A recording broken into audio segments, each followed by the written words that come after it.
Welcome to our guide on wireframing. Whether you are building a new app or redesigning a website, we'll show you how to map out your vision using Lucid.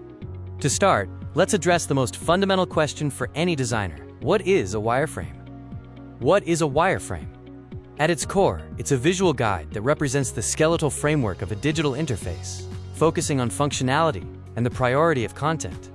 It is helpful to understand wireframes versus mockups versus prototypes.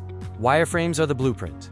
Mockups are the high-fidelity visual representation, and prototypes are the functional, interactive version of the design.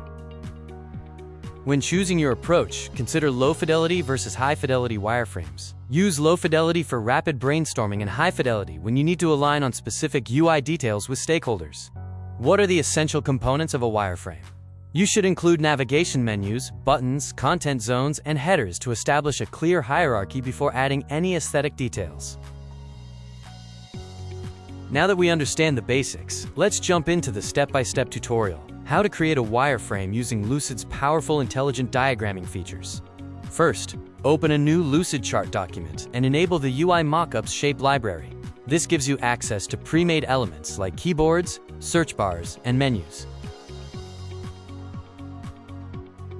Drag a device frame, like a browser or smartphone, onto the canvas. This provides the constraints for your layout and ensures your design is appropriately scaled for the target screen.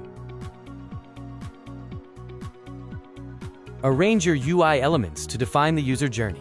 Use containers to group related items and layers to show how different menus might appear during interaction.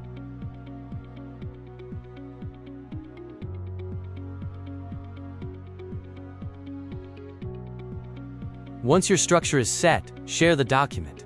Lucid allows your team to leave comments directly on specific elements, ensuring everyone is aligned before you move to the mockup phase.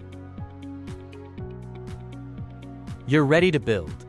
By focusing on structure first, you'll create better user experiences. Head over to Lucid and start wireframing your next big idea today.